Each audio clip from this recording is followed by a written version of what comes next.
오늘 종려주일로 지키고 있는데, 종려주일이란 예수님께서 온 인류의 죄를 대속하시기 위하여 십자가에 못 박히신 그 금요일, 그 한 주간, 그 당시로 하면 이제 주님이 주인 되셔서 우리의 예배를 받으시기 전이니까 일요일이라고 이렇게 말을 한다면, 일요일에 예루살렘 성에 나귀를 타고 들어오실 때 많은 무리가 종려나무 간지를 흔들면서 또는 땅에 깔면서 예수님의 입성을 환호한 그 사건을 기념하여서 지키는 것이 종려주일이에요. 그래서 그때로부터 해서 예수님이 월요일부터 금요일까지 계속 말씀도 전하시고 또 고난도 받으시고 하다가 금요일에 십자가에 못 박혀 죽으시죠. 그리고 3일 만에 부활하셔서 주일 새벽에 다시 부활하시는 이것을 통해서 우리가 오늘 종려주일을 지키고 이제 내일부터 고난주간 한 주간을 또 지냅니다. 그리고 이제 다음 주일 예수님의 부활을 기념하면서 부활주일로 지키게 되죠. 이 종려주일 때 우리 교회는 성찬 예식을 거행합니다. 성찬 예식은요, 예수님께서 금요일에 돌아가시기 하루 전날 목요일 밤에, 목요일 저녁에 제자들을 한 곳에 불러 모으고 저녁 식사를 하시는 중에 떡과 잔을 나누어 주시면서 직접 제정하신 예식이 성찬 예식입니다. 그래서 오늘 말씀의 제목이 나를 기념하라인데 19절 말씀을 보시게 되면, 또 떡을 가져 감사기도 하시고 떼어 그들에게 주시며 이르시되 이것은 너희를 위하여 주는 내 몸이라 너희가 이를 행하여 나를 기념하라 하고 예수님께서 직접 말씀하셨어요.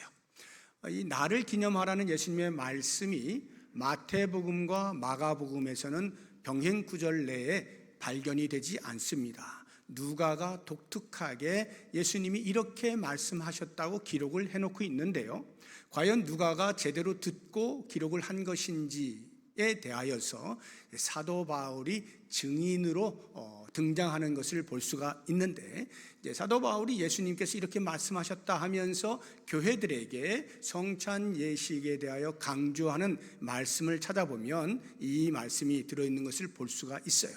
우리 고린도 교회에 가르친 그 말씀 보겠습니다. 고린도전서 11장 24절 25절 보시면, 축사하시고 떼어 이르시되 이것은 너희를 위하는 내 몸이니 이것을 행하여 나를 기념하라 하고 예수님께서 말씀하셨다라고 인용하고 있어요. 그 다음 보면 식후에 또한 그와 같이 잔을 가지시고 이르시되 이 잔은 내 피로 세운 새 언약이니 이것을 행하여 마실 때마다 나를 기념하라 하고 예수님께서 말씀하신 거예요.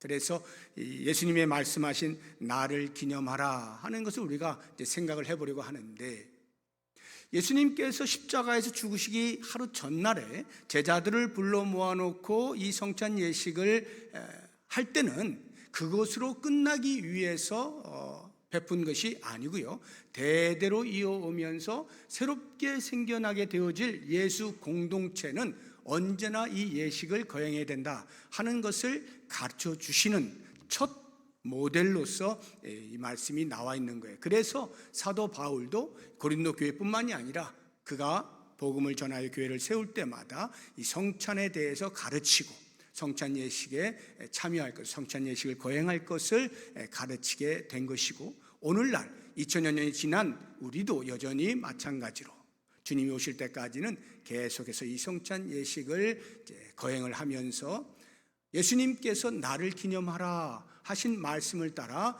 예수님을 기념하는 것입니다. 그렇다고 하면 과연 예수님께서 당신 스스로를 가리켜 나를 기념하라 말씀하실 때 그 의미가 무엇인지 정확히 알아야 되겠죠. 예수님의 무엇을 기념하라는 말인지에 대하여서 이제 오늘 제가 간단하게 3가지 정도를 말씀을 드릴 텐데 잘 기억을 하시면 좋겠어요. 그 첫 번째 나를 기념하라 하신 말씀은 십자가의 의미를 기억하라는 뜻이에요.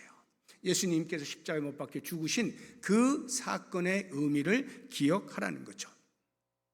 구약시대에 제사제도가 있었잖아요. 그 제사제도에서 하나님께서는 죄 있는 인간들을 만나실 때 거룩하신 하나님이 죄인과 만날 수가 없으니까 일시적으로 동물에게 제사제도에서 쓰이는 제물에 인간의 죄를 전가시키는 거죠. 그래서 그 제물을 죽여서 피를 내고 몸은 조각을 내서 불에 태워서 번제를 드리잖아요. 그렇게 하면서 일시적으로나마 인간의 죄 없음을 인정해 주시고 하나님께서 죄인과 만나시는 그 유일한 방편이 제사 제도였거든요. 이 제사 제도가 바로 앞으로 오게 되어질 예수 그리스도께서 온 인류의 죄를 담당하시기 위해 십자가에서 죽으시게 되어질 그 십자가 사건을 예표하는 것입니다. 제사 제도를 통해서 다시는 반복하지 않을, 영원히 단 한 번으로 해결되어질 인간의 죄, 그것이 십자가에서 있게 될 것이다 하는 것을 예표하는 거예요. 그렇다고 하면 이제 오늘을 사는 우리들, 신약시대에 사는 우리들은 이미 십자가의 사건을 과거로 본 사람들이잖아요. 그러므로 이미 십자가의 은혜를 입은 우리들은 성찬 예식을 통하여서 예수님께서 십자가의 죽으심의 의미를 우리가 되새기고 기억을 해내는 것입니다. 그렇다고 하면 예수님께서 왜 죽임을 당하셨을까? 이 부분에 대하여서 한마디로 표현할 수 있겠습니다만 관점에 따라 같은 내용이지만 다른 표현으로 두 가지를 말씀을 드리려고 하는데, 하나는 우리 입장에서, 인간의 입장에서 바라볼 때에 왜 예수님이 죽으셨을까? 인간의 죄 때문에 죽으셨다 하는 거예요. 더 구체적으로는 우리의 죄 때문에 나의 죄를 사하시기 위하여 죽으신 거죠. 죄 삭시 사망인데 그것을 우리가 감당해야 되는데 예수님께서 대신 치르심으로 우리에게 생명을 부여하신 사건이 십자가의 죽음이라는 말입니다. 그래서 오늘 말씀 19절을 다시 한번 보게 되어지면 예수님이 하신 말씀 가운데 이것은 너희를 위하여 주는 내 몸이라 너희가 이를 향하여 나를 기념하라 할 때 여기에 너희를 위하여 주는이라고 하는 이 노란 글씨로 되어 있는 걸 잘 보시기 바랍니다. 마태복음과 마가복음에는 이런 표현이 없어요. 누가만이 독특하게 쓰고 있는 표현입니다. 너희를 위하여 주는 내 몸, 너희를 위하여. 다시 말하면 우리의 모든 죄를 속하시기 위하여 당신이 목숨을 바치셨다 하는 이러한 의미인 것입니다. 그래서 우리 복음성가 가운데 우리 때문에 라고 하는 제목을 가진 그 복음성가의 가사 중에 일부를 여러분들이 소개를 해드리면 이렇게 되어 있어요. 우리 때문에 십자가 지셨고 우리 때문에 죽임 당하셨네. 우리 때문에 물과 피 쏟으셨네. 무지한 우리 때문에, 나 같은 죄인 때문에 라고 하는 이 말의 원 제목을 보시게 되면 We are the reason 이라고 이렇게 되어 있죠. 우리가 그 이유입니다 라는 말인데, 예수님께서 십자가에서 죽으시게 된 그 이유가 바로 나 때문입니다, 우리 때문입니다, 이러한 표현인 것입니다. 하나님 편에서 볼 때 예수님의 죽으심은 우리를 향한 지극한 사랑입니다. 우리의 죄 때문에 예수님이 죽으셨지만 동시에 하나님의 시선으로 볼 때는 우리를 향하여 너무나 사랑하시기 때문에 예수님을 십자가에 못 박아 죽게 하신 거예요. 이것이 잘 표현되어 있는 성경 구절이 요한복음 3장 16절. 신앙생활 하신 분들은 어렸을 때부터 암송하고 있는 내용 아닙니까? 하나님이 세상을 이처럼 사랑하사, 이처럼이 어느 정도냐? 그 뒤에 독생자를 주실 만큼이란 말이죠. 독생자를 주시는 그러한 사랑 때문에 우리가 영생을 얻게 되었습니다 하는 표현이죠. 그렇습니다. 하나님께서 우리를 사랑하시는데 독생자 예수 그리스도를 죽음에 내몰기까지 사랑을 하신 것이죠. 그래서 이 표현을 좀 더 시어로, 시적인 표현, 심미적인 표현으로 우리에게 더 심금을 울리는 그러한 가사가 찬송가 304장에 나오는데요. 304장 3절을 보시면 이렇게 시가 쓰여져 있습니다. 하늘을 두루마리 삼고 바다를 먹물 삼아도 한없는 하나님의 사랑 다 기록할 수 없겠네. 하나님의 크신 사랑 그 어찌 닿을까? 저 하늘 높이 쌓아도 채우지 못하리. 끝이 없는 하늘을 종이라 여기고 영원히 마르지 아니하는 바닷물을 먹물로 삼아서 하나님의 사랑을 한 자 한 자 적어 내려간다 한들 그것으로 그 사랑을 다 써 내려갈 수 없고, 땅에서부터 하늘까지 저 끝이 보이지 않는 하늘까지 하나님의 사랑을 하나씩 하나씩 쌓아간다 하더라도 공간이 부족하여 다 쌓을 수 없는 것이 우리를 향한 하나님의 한없는 사랑이라, 이렇게 표현을 하고 있는 것입니다. 그러므로 우리는 성찬 예식에 참여할 때마다 이 두 가지 사실을 꼭 기억해야 돼요. 내가 얼마만큼 죄인이었는가, 예수님이 죽으셔야만 하기까지의 죄의 크기와 무게를 가진 존재였구나 하는 것과 동시에, 그럼에도 그러한 죄인을 위하여 예수님께서 죽으신 것은 우리를 향한 하나님의 지극한, 아니 더 극단적으로 표현하면 지독하고도 집요한 하나님의 사랑 때문이구나 하는 이 사실을 꼭 기억하면서 성찬 예식에 참여하게 될 때 우리의 가슴이 먹먹해지는 것이고, 말로 할 수 없는 감사와 감격으로 참여할 수가 있게 되는 것이죠. 두 번째로 예수님께서 나를 기념하라 하실 때 그 말씀의 의미는 공동체의 성격을 기억하라는 뜻이에요. 공동체, 예수 그리스도로 말미암아 새롭게 형성되어진 신앙 공동체의 성격이 어떠함을 십자가가 잘 드러내고 있습니다. 십자가, 우리를 향한 하나님의 사랑, 그리스도의 희생과 그 사랑, 그것을 경험한 자들이 함께 모여 있는 것이 신앙 공동체잖아요. 그러면 그 신앙 공동체의 성격이 어떠해야 될 것이냐? 그 사랑처럼 우리도 형제와 자매가 서로 사랑하며 살아야 한다 하는 말이에요. 복음서에 이 성찬 예식에 관련되어진 기록이 마태복음, 마가복음, 누가복음에 공이 나오지만 요한복음에는 나오지 않습니다. 제일 나중에 쓰여진 요한복음, 그 요한복음의 저자인 사도 요한은 이미 앞서서 다른 복음서에서 다 기록이 되었기 때문에 굳이 반복하여 기록하지 않고요, 오히려 다른 복음서에서 기록해 놓지 않은 목요일 저녁에 있었던 또 하나의 사건에 대해서 기록해 놓았는데 우리는 그것을 가리켜서 세족식이라 부르죠. 제자들의 발을 예수님께서 손수 씻겨주신 사건, 그것이 요한복음에만 기록이 되어 있습니다.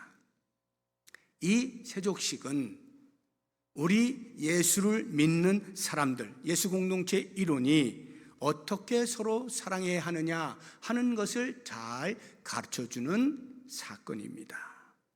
물론 이 세족식을 통해서 우리는 서로 섬겨야 한다는 것을 배울 수 있습니다. 예수님께서도 그렇게 말씀하셨어요. 내가 이제 본을 보였다.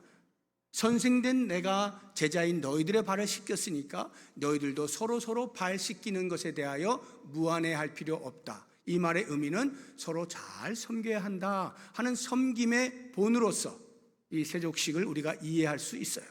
그러나 그것보다 훨씬 더 본질적으로 섬김을 넘어서서 우리에게 말씀하시고자 하는 세족식의 의미는 서로 사랑하는 거예요. 그래서 예수님께서 세족식을 다 마치시고 제자들 발 다 씻기시고 또 식사하시면서 이제 가룟 유다가 밖을 나갔을 때 남아있는 제자들에게 예수님이 새로운 계명으로 교훈을 주시는 것을 볼 수가 있는데요, 그 교훈의 내용이 바로 이것입니다. 요한복음 13장 34절을 보시게 되면 새 계명을 너희에게 주노니 서로 사랑하라. 내가 너희를 사랑한 것 같이 너희도 서로 사랑하라. 서로 사랑하는데 예수님께서 우리를 사랑하신 것처럼 그렇게 사랑하라고 가르쳐 주신 거예요. 이게 세족식의 진정한 의미인데요, 과연 예수님은 우리에게 어떻게 사랑을 보여주셨을까요? 우리가 본받아야 할 예수님의 사랑은 어떤 것일까요? 그 첫 번째가 원수까지도 사랑하는 거예요. 원수까지도 사랑하는 거예요. 예수님이 그것을 세족식을 통하여 직접 보여주셨거든요. 발을 씻기실 때 그 당시에 가룟 유다, 곧 얼마 있지 않아서 예수님을 팔아 넘길 배반자, 가룟 유다도 그 자리에 있었고 그 가룟 유다의 발도 예수님께서 씻겨 주셨어요. 이것이 바로 원수까지도 사랑한다 하는 것에 대한 예수님의 실제적 몸소 실천하신 모습인 것입니다. 바로 그와 같이 우리도 원수까지도 사랑할 수 있어야 된다 하는 가르침이고요. 또 다른 하나는 내가 너희를 사랑한 것 같이라고 할 때 예수님께서 우리를 위하여 당신의 목숨을 버리셨잖아요. 십자가에서 죽으셨잖아요. 그런 것처럼 우리도 형제와 자매를 위하여 목숨을 버릴 만큼의 그러한 사랑을 해야 한다는 것인데요. 어렸을 때부터 우리가 암송하다시피 알고 지내던 요한복음 3장 16절 못지않게 반드시 우리가 기억해야 되는 또 다른 한 구절이 있는데 그것이 요한 1서 3장 16절에 요한 1서 3장 16절을 보면 우리에게 이렇게 이야기를 해주고 있습니다. 그가 우리를 위하여 목숨을 버리셨으니 우리가 이로써 사랑을 알고 우리도 형제들을 위하여 목숨을 버리는 것이 마땅하니라. 예수님께서 우리를 사랑하시는데 당신의 목숨을 버리시기까지 사랑하신 그 사랑을 따라 우리도 형제와 자매를 사랑한다 할 때 때로 목숨이 요청되어질 때 내놓을 만큼의 그러한 사랑을 할 수 있어야 한다고 가르쳐주고 있는 것입니다.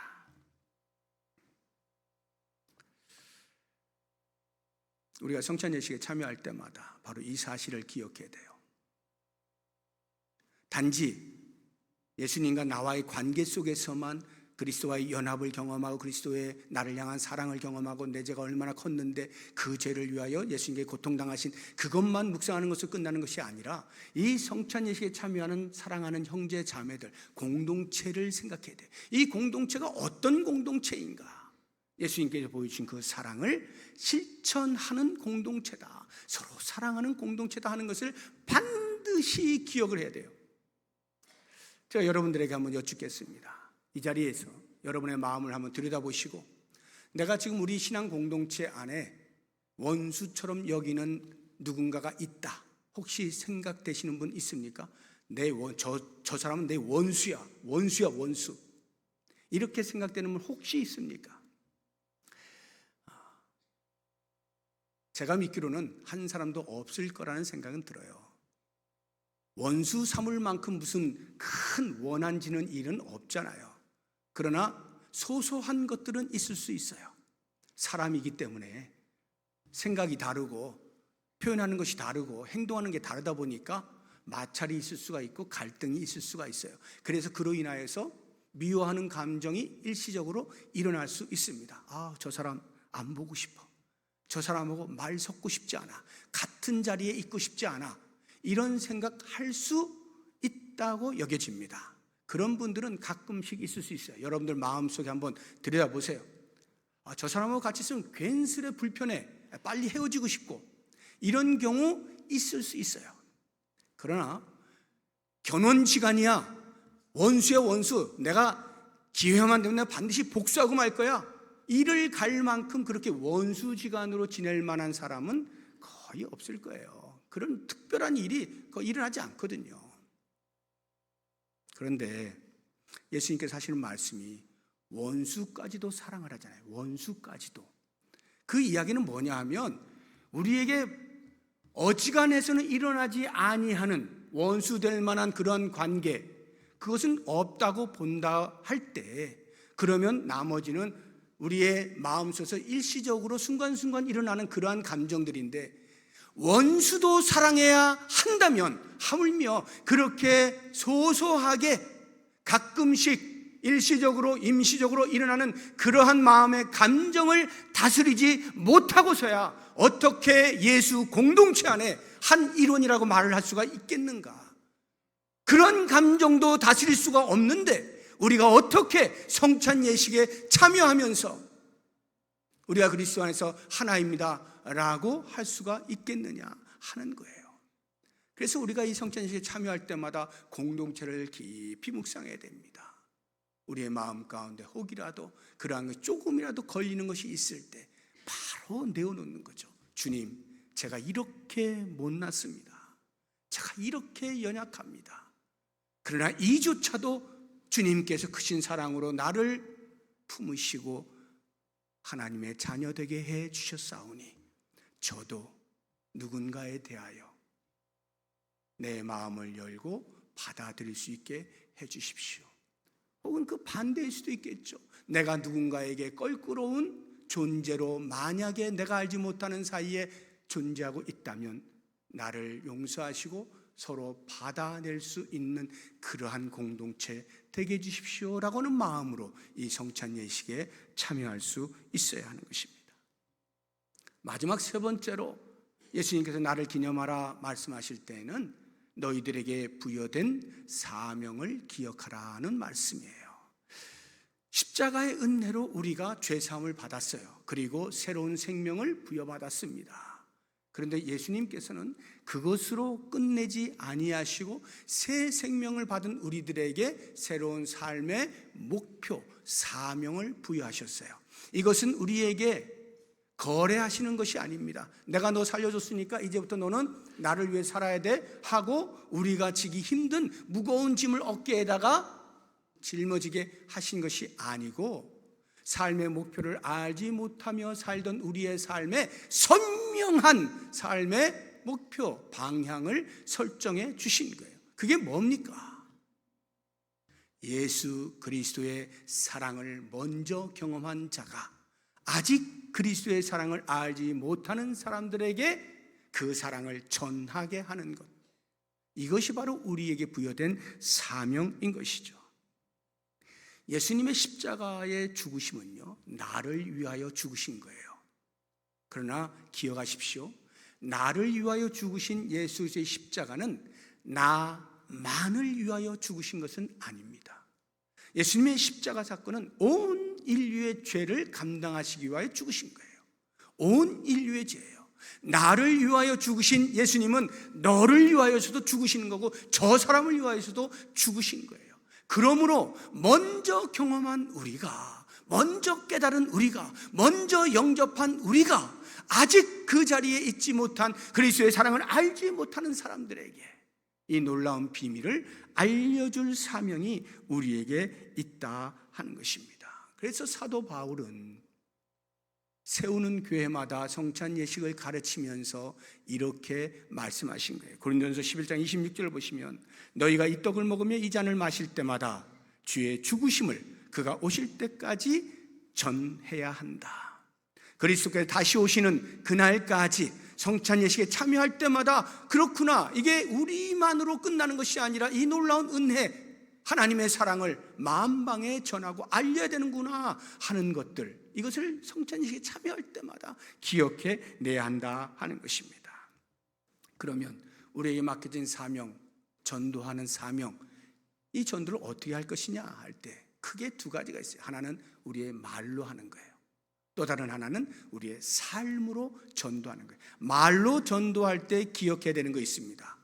뭘 말해야 할지 알아야 되겠죠. 복음이 무엇인지 알아야 돼요. 복음이 무엇인가를 분명히 알고 그 다음 그 아는 것에 대한 자기 확신이 선명해야 돼요. 그렇구나, 예수를 믿으면 구원 얻는구나, 예수를 믿으면 천국 가는구나, 이 부분에 대한 선명한 자기 확신이 있어야 돼요. 자신감이 없으면 말하기가 껄끄럽잖아요. 내가 확신을 가져야 되고, 그렇게 확신이 섰을 때 이제 전해야 되는데 전할 때 어떻게 전할 것인가에 대한 이해도 지혜를 구해야 돼요. 전도 대상자의 삶의 내용이 다 다릅니다. 그 사람의 성격도 다르고 기질도 다르고 처해 있는 환경과 상황이 다 달라요. 무조건 예수 믿으면 구원 얻습니다 라고 말한다라고 해서 물론 그것도 하나님께서 그것을 통하여 역사하실 수도 있겠지만, 우리가 할 수 있다면 그 전도 대상자의 상황을 잘 살펴서 그에 알맞은 말로써 복음을 전할 수 있다면 훨씬 효과적이겠죠. 그것도 우리 전도자의 사명에 포함된다는 것 꼭 기억을 해야 되고요. 두 번째로 우리의 삶으로 전도한다 하는 것은요, 아무래도 이것은 이제 관계 전도에서 훨씬 효과적이겠죠. 관계 전도란 사람과 사람 사이에 오랜 시간 두고 서로 관계를 맺으면서 그 사이에서 예수를 전하는 것을 말하는데, 이 관계 전도에서 효과적인 것은 말보다 삶입니다. 말로는 계속 예수 믿으라고 하는데 그 삶에서 전혀 감흥이 없다면 그 말이 잘 안 들릴 거예요. 너나 잘 믿어, 이렇게 할 거예요. 그런데 우리의 삶으로 정말 예수 믿는 사람다워지게 되어질 때, 변화의 모습들이 그의 눈에 비춰지게 될 때, 야, 왜 저렇게 변할까? 어떻게 해서? 무엇 때문에? 이런 궁금증이 일어나게 될 때에 예수님 때문이야, 예수님 때문이야, 내가 예수 믿어서 이렇게 되는 거야 하고 그때 말 한마디가 그의 삶 전체를 대변해 주는 것이고 복음의 능력을 강하게 나타내 줄 수 있는 것이죠. 이렇게 개인의 삶 가운데에서 새 생명을 받은 우리들은 말로써, 우리의 삶으로서 복음을 전해야 되는 것이고요. 이제 교회 공동체로 보자고 하면 역시 마찬가지로 교회 공동체가 하나님의 선교에 동참해야 되죠. 하나님은 한 영혼이라도 더 주께로 돌아오기를 간절히 원하시는 거예요. 그래서 교회를 이 땅에 세우신 거예요. 다시 말하면 교회는 하나님으로부터 세상으로 보냄받은 기관이에요. 그래서 우리는 교회를 가리켜서 선교적 교회 이렇게 표현을 하는 거예요. 선교적 교회다. 복음을 전하는 일, 우리가 지역전도 좀 하고 있지 않습니까? 이 행위들이 전부 다 교회적으로 복음을 전하는 행위가 되는 것입니다. 그런데 그와 함께 반드시 교회가 해야 되는 일은 이 지역사회에 대한 책임이에요. 우리는 그것을 우리 교회의 5대 핵심 사역 가운데 봉사라고 하는 그곳에 포함시키고 있는데, 대사회적 책임을 교회가 짊어져야 된다 하는 이야기입니다. 그래서 이 사회가 어지러워질 때, 가난으로 힘들어질 때 외면하지 아니하고 교회가 할 수 있는 최선을 다하여 섬겨 나가는 거예요. 이렇게 한편으로는 복음을 전하고 한편으로는 그리스도의 사랑을 전하는 이 선교적 교회의 모습을 CCM에서, 그리스도의 계절이라고 하는 제목을 가진 그 CCM의 가사를 보면 잘 표현이 되어 있는데 이렇게 표현하고 있어요. 한 손엔 복음 들고 한 손에 사랑을 들고 온 땅 구석구석 누비는 나라 되게 하십시오. 교회 되게 해 주십시오. 한 손에 복음, 한 손에 그리스도의 사랑, 이 두 가지가 교회가 이 땅에 존재하는 선교적 교회의 모습이라고 하는 것입니다. 이제 말씀을 정리해 보겠습니다. 이제 곧 성찬 예식을 이제 거행하게 될 것입니다. 우리 모두가 참여하게 될 터인데, 성찬 예식에 참여하게 될 때, 그리고 내일부터 이제 고난 주간을 지내면서 한 주간 동안 특별히 60일 은혜로 기도에 참여하면서 우리가 꼭 기억해야 되는 것, 십자가 사랑. 나의 죄 때문에 돌아가신 예수 그리스도의 그 놀라운 사랑, 우리를 향한 지극한 사랑, 그리고 그 사랑이 우리로 하여금 서로 사랑하게 만드는 이 신앙 공동체 생각하시면서 개인과 교회 전체에 하나님께서 맡기신 거룩한 사명, 복음을 전하는 이 일에 우리가 주님 오시는 그날까지 감당하겠습니다 하는 마음을 가지시고 고난주간을 지내시고 이 성찬 예식에 참여할 수 있기를 주의 이름으로 부탁드립니다. 이제 성찬 예식을 거행할 텐데 우리 장로님들